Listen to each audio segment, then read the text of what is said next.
With the new Digimon season coming out next month, I want to dedicate a portion of September to Digimon. Because I know it doesn't seem like it if you watch my channel, but I am actually super obsessed with Digimon, okay?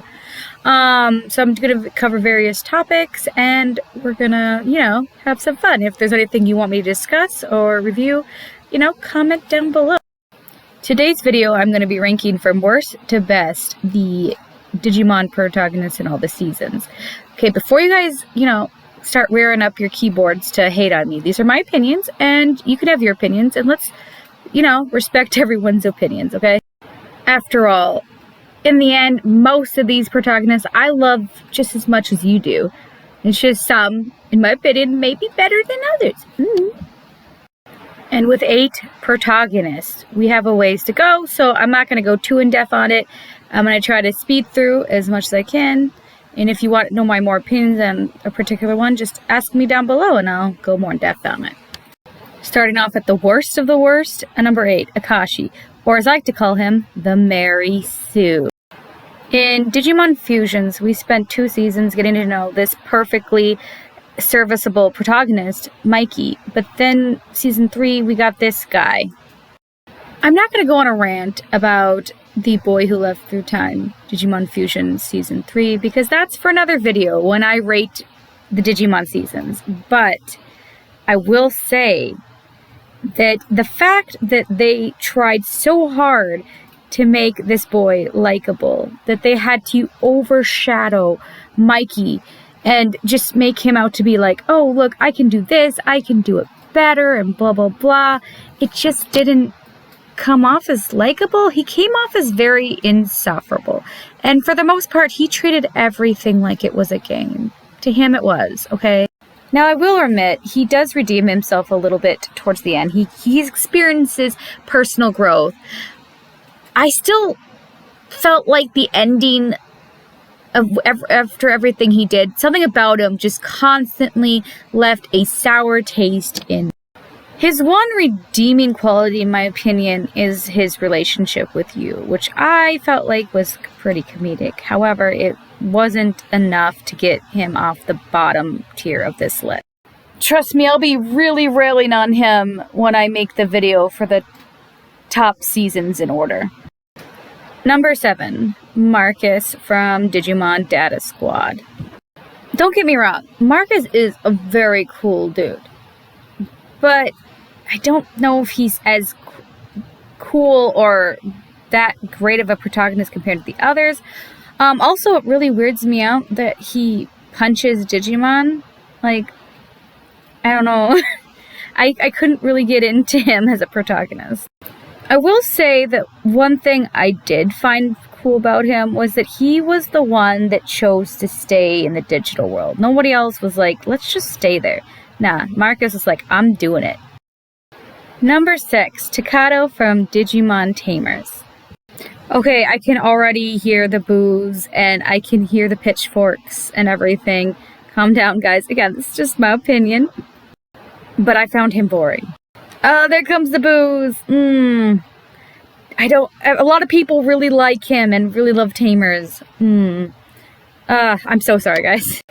Number 5, the OG Tai.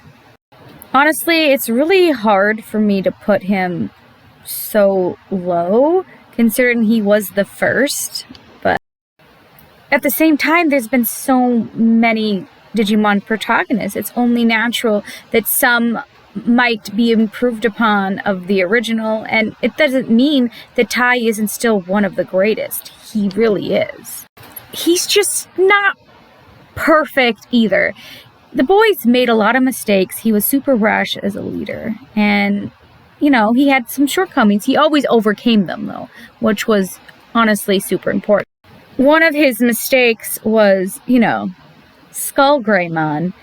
We all know what happened there. He's a stupid kid, though. Like, we get it.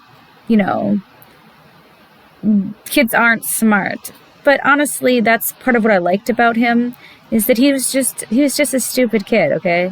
One of his strongest points, though, was his belief in friendship and how he was never willing to give up.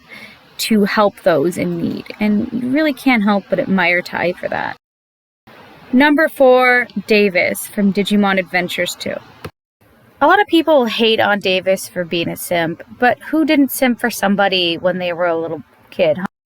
Also, if you're going to hate on him for simping for Kairi, you definitely need to 10 times more hate on Yoli for simping, because her simping was on a whole nother level for Ken. I'm just saying. He had a lot of cool stuff going on for him, okay? He was like the perfect next evolution for right after Tai. Mind you, this is the guy who Tai passes the torch on to.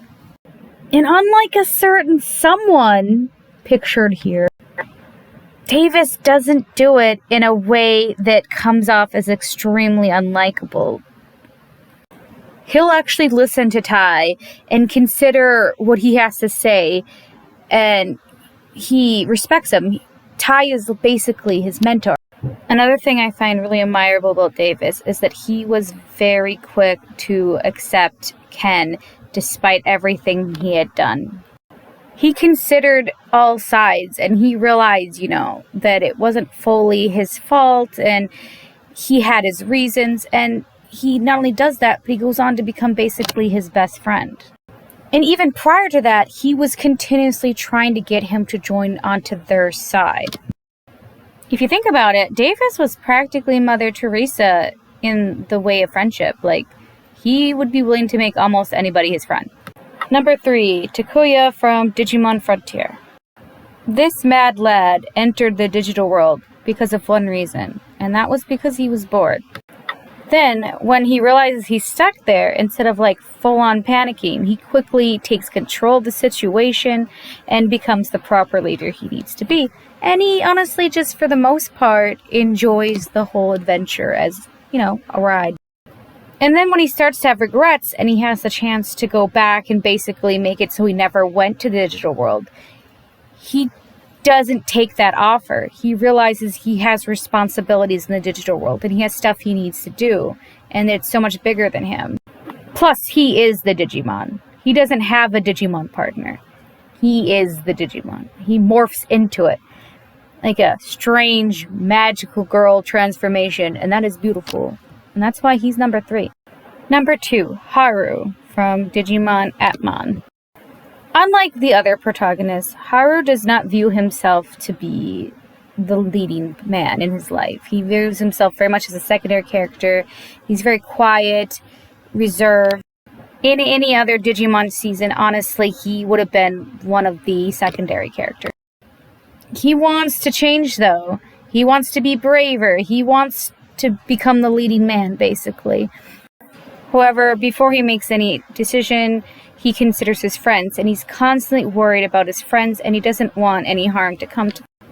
He is especially worried about his best friend, who he has a super close relationship that some would say borderlines on fruity. Haru is a pure soul, and he must be protected at all costs. That's all there is to it. And that's why he's number 2. And finally, the number 1 Digimon protagonist is Mikey from Digimon Fusions. Mikey here is playing chess, while the others are playing checkers, is the best way to put it. His strategies were amazing. It was like he was plotting a war 5 steps ahead of everyone else. Like Haru and Davis, he also considered his friends and the Digimon around him. He took everything very seriously. He was willing to sacrifice his own life for the people around him. Which is why it's a crying shame, nay sin, that this near-perfect protagonist was replaced with this freaking dingbat right here. Look, the whole list went full circle.